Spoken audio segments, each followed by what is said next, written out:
Hello, everyone, and welcome to Patriot Underground. Today is January 18th, 2022. Thank you so much for joining me to discover the truth beneath the surface.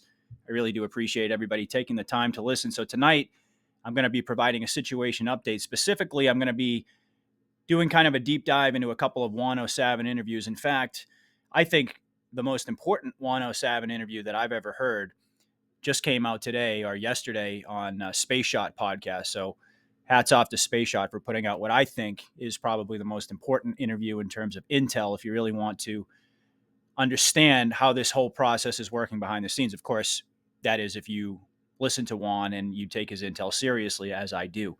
And I've been very clear about that all along. I was also actually, before I even get into the Space Shot interview, I was listening to a conversation Juan was having, and I think it was probably about a month old now, because the context of the conversation I think was in the holidays, and it hadn't become the new year yet. But Juan actually made mention of a topic that I've been discussing quite a bit lately and plan on discussing even more in the coming days, which is Antarctica. He mentioned, and really was the first time that I can remember Juan mentioning Antarctica, and he said that it was critical to understanding the nature of the fight that we're in at a planetary level. I think that was almost a direct quote. And I thought that was very, very interesting. He said, because we've heard repeatedly, and it seems as if all roads repeatedly lead back to Antarctica. So this is a topic that he plans on doing some presentations on. So I'm very, very excited to hear what Juan has to say on that topic. And I also mentioned to folks that I'm going to be welcoming Brad Olson to the show. We actually nailed down a date. So we're going to be having a discussion on Saturday. So I'm very excited to talk about Antarctica with Brad, and of course a whole bunch of other issues. But the most critical discussion right now really revolves around where we are right now that it's January 18th. And we were told by a whole bunch of the insiders, and I think we could all feel in our gut, that when we crossed the threshold of the 1 year mark, that we were going to experience a major event, a major turning point, however you want to phrase it. And of course, leading up to that, the most critical discussion revolved around January 6th. You can't really discuss one without the other. All right. And January 6th of 2021, you have to remember, was the largest demonstration in the history of Washington, D.C., in the history of the United States, for that matter. And it's very interesting because Juan got into a discussion, an interesting breakdown in the process of discussing the January 6th conversation of how AI is being used to control the narrative, and specifically how these AI accounts, and this is something that I think most of us are aware of, but I don't think we're necessarily grasping the magnitude and in the industrial scale at which this goes on, and how significant it is in terms of social engineering, and how significant it is in terms of them promoting their narrative and making it appear as if their narrative is the dominant one. But with a very modest budget, Juan was explaining that these tech companies can mimic, he said, I think it was up to 1 million accounts, and that's with a modest budget. And these AI accounts, they don't simply make a one-off type of a comment. Like, they're not just there to simply troll you, but rather they can interact with one another, and they can have in-depth conversations on specific subjects. And to be honest with you, I didn't realize myself that the AI had really gone that far. And they can also, of course, direct the AI, all of these bots, all of these fake accounts, towards specific issues and specific dates. Specifically, in this case, we're talking about January 6th. They've been putting, up until the anniversary, they were putting all of their eggs in that basket. And really, they're still pushing that narrative, of course, that we're all terrorists and, we all belong in jail. We're the real threat, of course. But 99% of the time with these fake accounts, it's really impossible to tell the difference between the fake ones and the real ones. And that's really frightening when you think about it. I mean, I've been talking about this a lot in terms of the masks and the obvious, CGI that they can use and do use repeatedly, and how convincing it is. I mean, obviously, when there's a glitch and somebody's hand goes through a microphone, like with Joe Biden, or his head goes through a wall, or somebody's foot drops through the floor at the Rittenhouse case, you know, when there's a glitch in the matrix and we can notice it and pick up on it. But aside from that, at first glance, it's extremely convincing. And most of the time, to the naked eye, it's really almost impossible unless you're very well trained and know what to look for to be able to distinguish a real account between a real account and a real person online. And they have these accounts that are not even brand new accounts. It used to be that it was easy to identify. But now they have ones that are, go back years and years and years with all this history and all these photos and the sophistication, the level of sophistication they've reached, I think is unbeknownst to most people. At least it was unbeknownst to me. I have to be honest. They have an extremely authentic appearance. So what these bots do is they drive certain subject matters to the top of search engines. And of course, they do it for commercial purposes, but in the context of January 6th, and really the general context of where we are right now, it's usually aimed at dates and specific political issues surrounding those dates. Now, this, of course, is all done to engineer, like I said, society, the way society views a certain issue. It's all done for social engineering purpose. So, in essence, this is another form of mind control that gives the population the illusion of arriving at their own conclusion, when in reality, the process of their arrival at said conclusion has been reverse engineered right from the beginning. Because the enemy understands very well the power and the effectiveness of predictive programming, but also the natural human tendency to seek strength in numbers. And, most people, especially weak-minded individuals, they govern their belief system based on what they perceive to be the dominant public perception, and they attempt to arrive at the same conclusion primarily because they seek comfort in knowing that they're in alignment with the majority. But most people will seek every reason to believe the mainstream narrative, to at least initially. I mean, I myself did this initially. They seek every reason to believe that narrative to avoid social alienation. And then, of course, what better example to prove this point than the public reaction and the opinions of all of these people surrounding the virus. It's put out there in plain sight for all of us to see, as I've talked about over and over. But eventually, of course, we arrive at the conclusion that it's better to be alienated and live in the truth, in reality, to take that red pill. It's far better to do that and to face that alienation and to stand alone, as all of us probably had to do at a certain point. And that, of course, I think is ultimately what led us together, what led us to this point in history. The fact that we've made it. We didn't succumb to the greatest psyop of all time. I think that's saying something.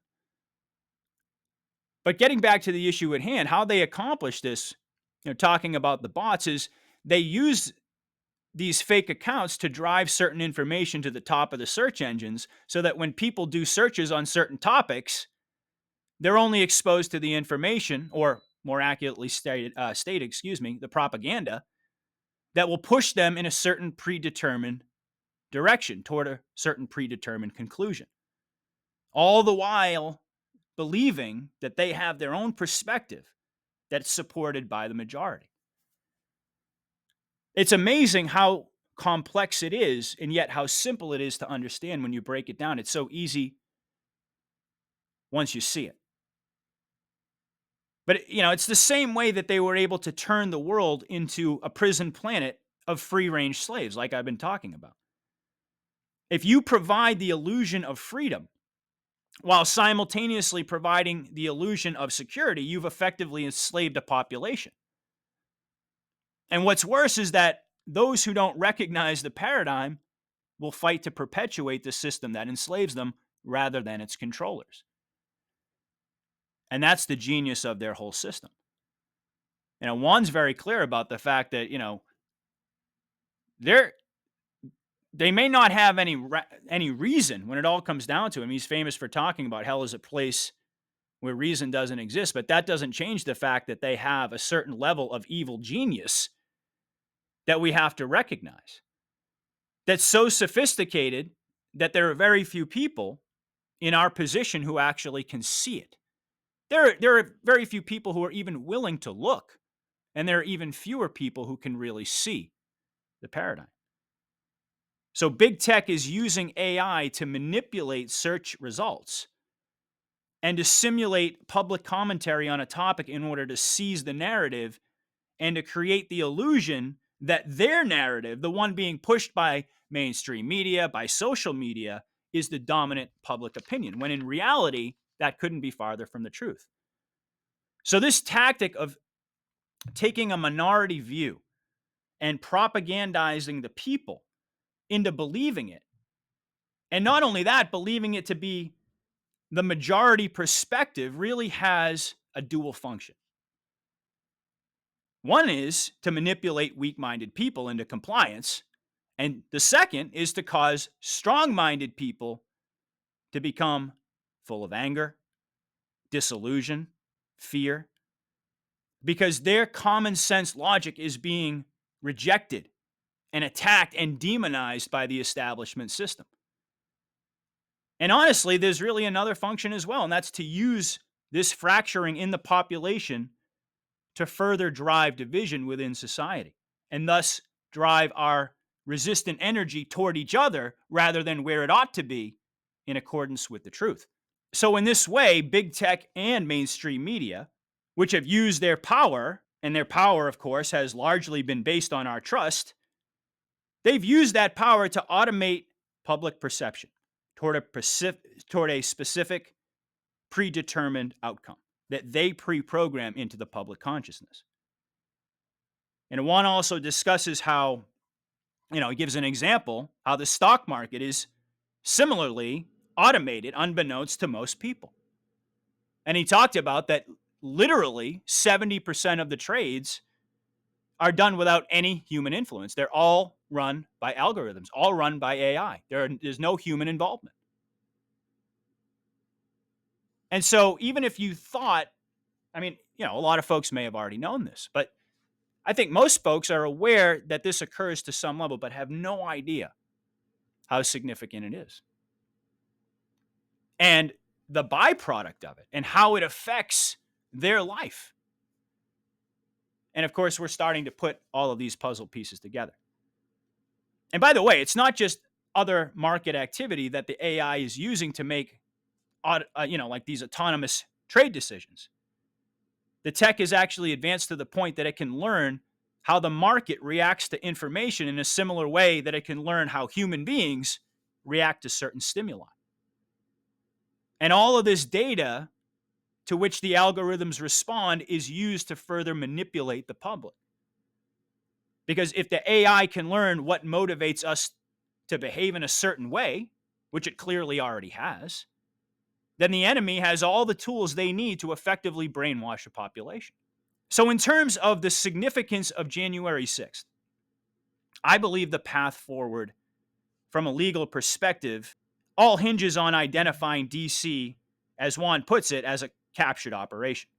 And of course, interpreting the peaceful rally that took place, not the false flag carried out by the enemy to demonize patriots, but the peaceful rally that took place as an attempt to resist belligerent occupation in accordance with the DoD Law of War Manual. And I'm going to be getting into great detail on that a little bit later. Now, everyone in this audience already understands quite well the unfolding of the events as I just described them, but we need 80+% to be in agreement, as I've repeatedly discussed on the show. And of course, that's not coming from me, as everybody knows. That's a number that most of the insiders, Juan, Gene, tend to agree. And there are others as well. And this, I believe, is where the big event comes in. I suspect that the shock associated with the big event is going to push us across that threshold if we're not already there. Now, some people say we're there. Some people say not quite. But in any event, we're very, very close. But I think that this big event is going to be, in a sense, used to push us across that threshold and enable the White Hats to really green light the next phases of this plan. But there's a whole bunch of legal technicalities that I now understand, having listened to Juan's breakdown today, that I'm going to talk about in reference to the law of war and exactly what can occur and on what timeline. And it's very, very exciting information. Now, Juan did discuss how close we are to, their goal, or really, I should say, how close we were, because I do believe that the White Hats are in complete control at this point. But how close we were to their goal of a complete automated society. And ultimately, that society, that complete automation, would require humanity to surrender our power and our sovereignty to the forces that seek to dominate us by overriding our collective power. And we came so close. And that's scary enough, but it's even scarier that most people are completely asleep at the switch and have no idea that any of this is going on, have no concept of how close we came to being completely wiped out. Now, I've discussed many times that collective unity is humanity's greatest strength, which is why the focal point of the enemy attack is always geared toward the objective of division. And, Juan provided a clear example of how the cabal is using tech, as they have since really going back to World War II, even, and before that. But we'll just say going back to World War II. They've been using tech to get far enough ahead of humanity to lead us to our own destruction by our own compliance before we figured out what their plan was. It's the age-old metaphor of the frog in the pot, and we all understand that. And fortunately, God had another plan. But folks, we have to be really, really conscious of the fact that we're talking minutes to midnight from our destruction. And I think that, what's going to unfold in the coming days and weeks is going to be even more profound, I think, for all of us who understand how close we were. And, to be in a position of knowing, I have to say, the closer we get, because I know, I can just sense, folks, in the next, several weeks. I mean, once we cross these thresholds I'm going to discuss, things are just going to get really crazy. Everything that we've been talking about is going to start unfolding. And the closer that gets, the more grateful I am, honestly, to be in this position, the more profound it is, the more alive that I feel. Honestly, I can barely sleep anymore. I have all this energy running through me. But anyway, getting back to the point at hand, talking about this AI, the question really becomes, what is the antidote to this automated society? And really, the answer to that coincides with where we are right now as a society. The answer really is physical presence in order to overcome digital presence, in order to counter the objective of AI, which has always been to convince the public, really, to stay in their little corner and to shut up, but also to convince the public that the vast majority is in alignment with the cabal agenda and ideology. And the best way for us to counter that attempt at digitally dominating us is, yes, we have to fight them on their battlefield, on the digital battlefield, as we've been doing, but we also have to show up physically, peacefully, of course, but physically. Our physical presence is the antidote to this attempt at pushing this narrative that we don't really exist, and that, we only exist on the fringes, and there's only a few of us, not millions and millions and millions. Because again, if you listen to the mainstream media, they'll never tell you the truth. They'll never tell you that 80 plus million people voted for Donald Trump. So the reality, folks, is this is what we're dealing with. And we need to remember that at its core, Operation Mockingbird, it was engineered to operate very much the same way MK Ultra victims. MK Ultra victims are shattered and then subsequently controlled. And how do they do this? Well, I've discussed this on many shows. They do this through trauma-based mind control. In the same way that Mark Ultras are broken by repeated severe trauma, which induces a fear-based operating system, the public is manipulated through the same repeated exposure, not only to deception, but also to constant fear. That constant fear energy, that constant fear frequency through the mainstream media. So that low vibrational frequency of fear is constantly pumped out into the public simultaneously with their false narrative to achieve a very specific objective: to get the public to adopt the propaganda as if it were their own, as if it were their own opinion, and to invest so heavily in it so as to be too afraid to leave the illusion of security that it provides. And when you think about it, that's exactly the premise of the Matrix. In reflecting on this, I'm so often reminded of all the predictive programming that Hollywood has been churning out for decades. And now that we all have a better understanding of who the enemy is and where they intend to take us, so many of the films that we considered to be mindless entertainment must now be reconsidered as an entirely different way of programming us to accept, to manifest, and to materialize really a timeline of our own destruction. Either that or to warn us of the plan to replace human consciousness with a hybridized, transgendered, transhuman object or commodity stripped of any rights, having voluntarily surrendered all of our free will. I mean, if the good guys in Hollywood were trying to warn us all along the way, and we know we're starting to learn who some of those good guys were and are. Now, we've discussed The Matrix in detail. This is a movie which really can be understood on an even deeper level once one learns the truth about how our republic was conquered and how our Constitution was usurped really by the enemy. And once you begin to realize that you don't live in a country in which you're a citizen, but rather a corporation in which you're identified as a tradable commodity, from the moment you're born, your birth certificate, from the moment that's provided, well, once you understand that, then you begin to flesh out the metaphor of computers being run by non-terrestrial entities to feed off of our energy. And whether you want to discuss that as a literal situation or a metaphor, really, take your pick. You can do it on both levels. I mean, actually, I remember the idea of this idea of man versus machine as an inevitable future struggle.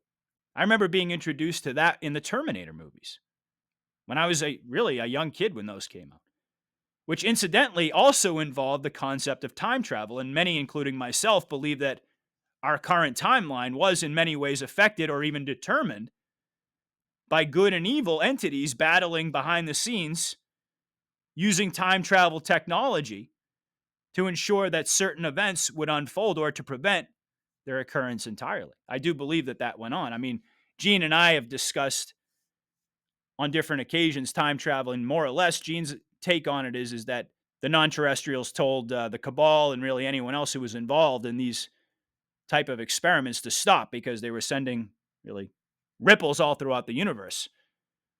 But certainly we know that this technology exists, and we know that to some extent this has played a role in this 5D chess game that we've been watching unfold. And by the way, this new consciousness, this new awareness of how we've been enslaved, it's sweeping across the planet.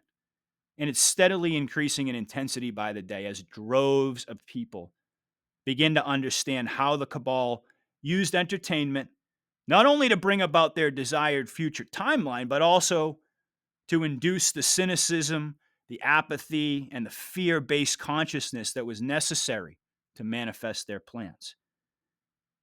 And the public will begin to understand that the antidote to the predicament that we find ourselves in is the activation and the application of our free will. That we were born, regardless of what you believe about God, we were born, we came from the source, and we were born free. And we need to find and to exercise our free will. We need to get directly involved by showing up, like I said, physically to oppose the enemy. And at this point, again, that's not to suggest that engaging the enemy physically is the path forward. I'm not suggesting that. I'm talking about peaceful measures, but, showing up peacefully in defiance of their tyranny in massive numbers can't be denied. Can't be really overwritten by all of their digital tools, all of their attempts to stifle the truth. When 2 million people show up in Washington, D.C., folks, there's no denying that. So showing up peacefully in defiance of their tyranny as a means to override their attempt at automating all of us. I mean, folks, what they wanted to do through all of this repeated programming and propaganda is just systematically, and I know people understand this, but sometimes I need to even remind myself, they wanted to just systematically strip us of our dignity, really strip us of our rights first, and then of our dignity, and then ultimately of our humanity and our life. I mean, they wanted to take everything from us. But we know, I mean, honestly, when we know the truth, but we don't do anything with that knowledge because we expect somebody else to do it for us, we know that really what we're doing is assisting the enemy by perpetuating the apathy that they infected society with. And that's not to lecture anyone there out in the audience. Honestly, folks, this was my attitude when I first woke up and I started listening to all the truthers out there and getting all this information. That was my general attitude, even though I may not have been conscious of it at the time. Was that sitting back and knowing the truth and becoming informed was good enough. Like I was really doing my part and I was playing my role. And I guess to some extent I was, but I needed to take it a step further. And I understand that most of us, in the audience have already done that. I mean, people are really engaged in this war at various different levels and to varying different degrees. But doing nothing, like I said, that really it just feeds into the enemy machine. It perpetuates that apathy. But when we show up and force to demonstrate our rights, we do just the opposite. We inflict fear in the dark hearts of our enemies because they can sense happening what they fear the most, our unification against them. Physical presence is going to override their computerized control over the narrative, or at least their attempt to do that. And Juan really predicted that while last year on January 6th, the public showed up in D.C. to protest the certification, really, of an illegal vote without verification, the next time a massive crowd shows up in D.C., it's going to be a very different situation. And he kind of implied that they'd more or less be surrounding D.C. as a crime scene. So whatever the big event is, it's definitely going to prompt, I believe it's going to prompt the people to show up once again in force. But this time, like Juan puts it, it'll be to do a felony stop around the crime scene. So we'll have to see how that all plays out. Now, when he was asked about the big event, and that's, of course, what we're all wondering, he's always very clear whenever he's asked about this that it represents an 11-3 marker in accordance with the law of war that is going to function as a legal threshold for enabling further steps to be taken, presumably by the military, of course, to restore the republic. And, of course, none of us know exactly what event or marker is what it's going to be. And, I've offered some thoughts on the topic, but I tend to doubt any of us in the Patriot community will figure out exactly how the events are going to unfold. Now, I mean, I've suggested that what the White Hats are waiting on is a certain percentage of public awakening before the green light is given. But Juan has also been asserting that the event is going to be a legal marker. So in my mind, this begs the question, what legal marker are we waiting for? Because so many of us have assumed that from a legal standpoint, the White Hats are already in possession of all the evidence they need by way of Space Force. So a lot of folks ask that question, well, if they've already got all this evidence, they've already got all this information, why don't they just come out with it? What are they waiting for? And I myself had that question at a certain point, but after listening to Juan, I think I have a much better understanding as to why. So we're going to get to that. But is there an event or a specific event that must transpire to open legal doors like Juan suggests? And if so, what events? Now, I've been pondering this question, as I said, for a while, trying to figure it out. And I've done a deep dive. I even did a deep dive episode on the Law of War manual and, offered some insights, really with special emphasis on 11.3. and the sections that immediately preceded it to try to get a better understanding and offered some theories. But I'm starting to suspect now that the 1 year mark, which Trump keeps alluding to, has way more significance than I had initially thought. Now, in the DOD Law of War manual, it says the following under section 11.3.2, and it's entitled Duration of Geneva Convention Obligations in the Case of Occupied Territory. And this is the quote. It says, quote, in the case of occupied territory, the application of the Geneva Conventions shall cease 1 year after the general close of military operations. However, the occupying power shall be bound for the duration of the occupation by the provisions, of the Geneva Convention, end quote. So there is a direct reference in there to the 1 year mark. Now, when I first read that, I didn't really see any special significance in terms of the 1 year mark of the actual inauguration of Joe Biden. But we're going to get to that. So the digital attack orchestrated by a foreign power in collusion with other foreign governments and domestic traders in our country resulted in a belligerent occupation that began January 20th, 2021. And because the election theft was an act of war, January 20th, 2022 would mark the 1 year anniversary of the quote general close of military operations in accordance with the Law of War Manual. And we know that the fake Biden regime did not adhere to the tenets of the Geneva Conventions I discussed on my previous podcast on this topic. And so this begs the question, is there a reason why no direct action could be taken by the White Hats until or after the 1 year mark? Now, Juan Savin, in discussing the law of war on this Space Shot podcast, he recently, I think it was just yesterday, he used the analogy of Al Capone.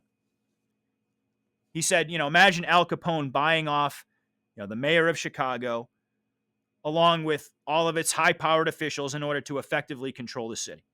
Chicago becomes a captured operation, incapable of producing a just outcome to any legal challenges to Capone's surrogate authorities. And so therefore, Elliot Ness and his federal task force needed to intervene to reestablish a legitimate government.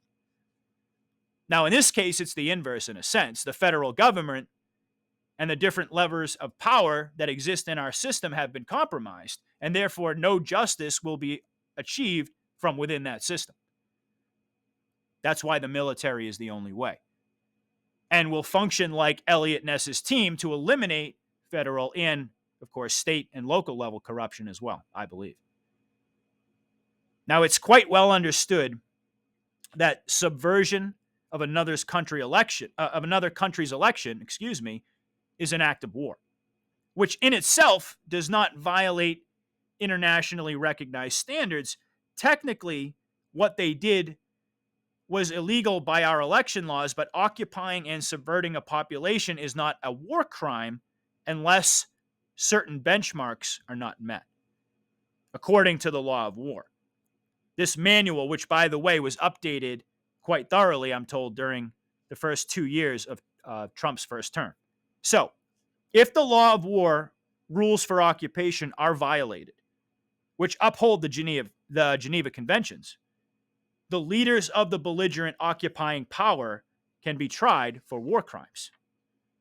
Now, Juan has mentioned this several times, and I've always interpreted this as a concern the white hat generals have prior to taking the country back. And so they were waiting on a critical mass of support to avoid being charged with war crimes. And I think that that's very true. So is there a legal code for how an occupying power must govern itself in accordance with the Geneva Conventions that involves a time limit? And could that time limit be the 1 year marker that we're approaching?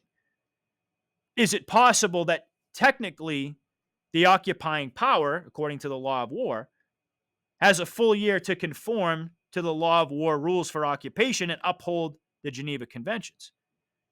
Or is it possible that the law of war stipulates that the occupying power has to be in violation for a full year period before corrective action can be taken through the military?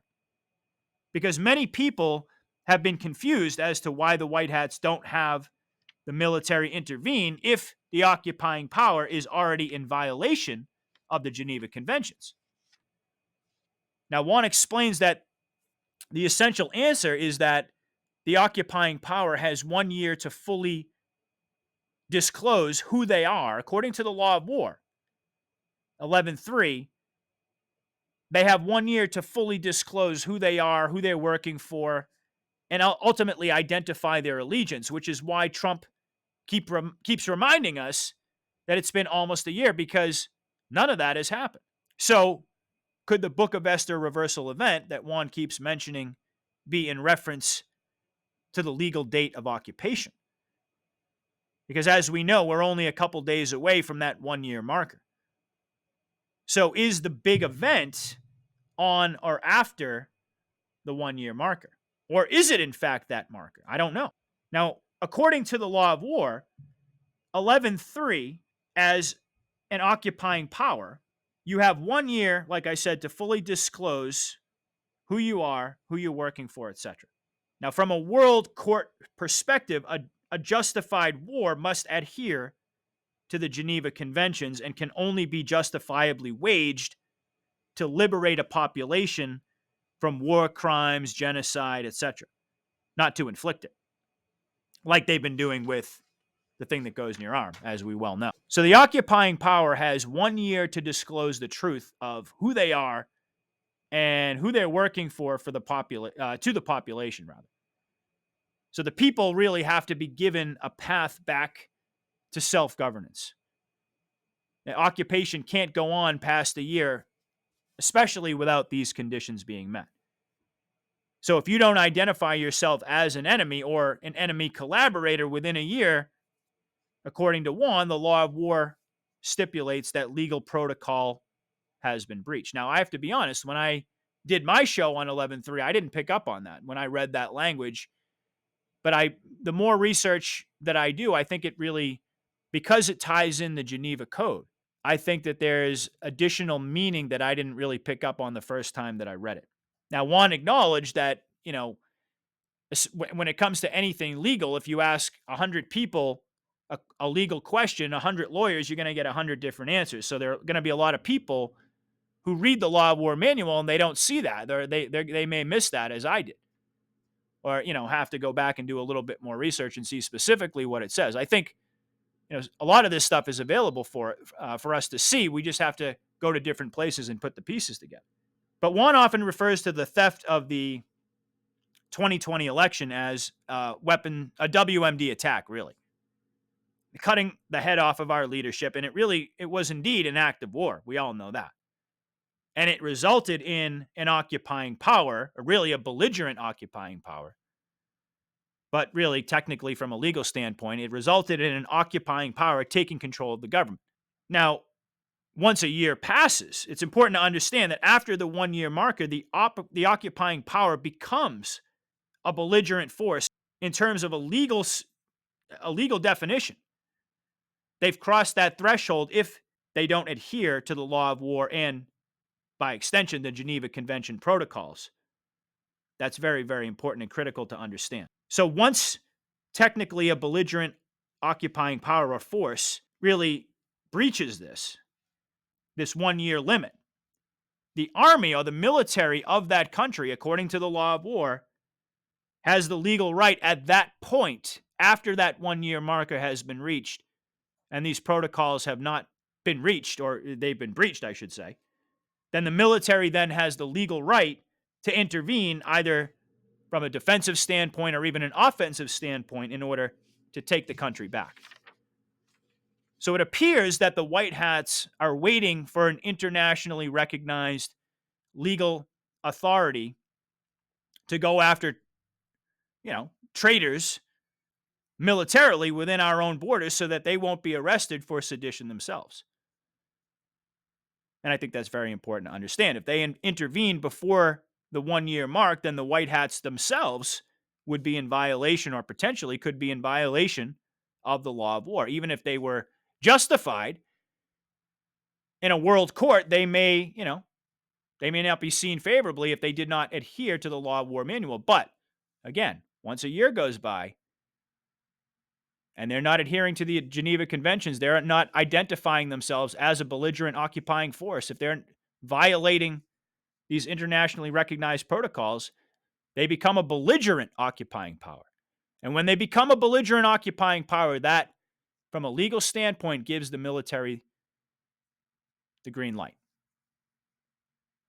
And that's 2 days away, folks. And let's not forget that Trump, very quietly, he shut down Cheyenne Mountain in Colorado. He got it all sealed up when an act of war was occurring against us right after the election. And that's exactly where we're at right now. I mean, that was in essence Trump communicating to all of us that we are indeed at war. And this is a fact that's very important to be reminded of in the context of this conversation. Now, he also pointed out, Juan did, that, don't necessarily expect that when January 20th hits and the 1 year marker, January 20th at noon, that legal marker has been hit. Don't necessarily think that you're going to see tanks on the streets of Washington, D.C. But rather, you've crossed the legal threshold that's opening up the door to a response, a military response. Now, does that military response have to be kinetic in the way that we typically think of it, like tanks on the street and going in and making these mass arrests right away, which I do believe that probably is coming, but I don't think that's going to be the first step. I think that because this was a digital attack, it's going to require, at first, a digital response from a military standpoint. Which brings us back to that question. If the Space Force had all this information all along, why did they not come forward with it? Well, you can consider all of their information, all of what they're armed with, all of the truth and facts and evidence and really proof, incontrovertible proof about not just the election, but everything else could not be shared. Perhaps because there were some legal barriers that may have been there that would have prevented them from putting this information out into the public realm in order to, adhere to certain regulations revolving around maintaining secrecy. These legal barriers may actually have been there, but all of that changes once this threshold is crossed. So if you put two and two together, what does that really mean? Well, that really means that the military now has the green light to go ahead with the EBS, to go ahead and bypass the mainstream media, the enemy mainstream media, and speak and communicate directly to the people and show the incontrovertible proof of what Space Force has on the election. And then, of course, we're off to the races at that point. So this is a fascinating time to be alive. Hopefully you folks enjoyed this breakdown. Please let me know what you thought of the episode. Make sure you subscribe to all of my different platforms. Again, I'm on YouTube, BitChute, Rumble, and Podbean. Please do anything you can to support my work. Share the links with like-minded people. And I will be back soon, God willing, with another report. Thank you so much for taking the time to listen. God bless and Godspeed. Patriot out.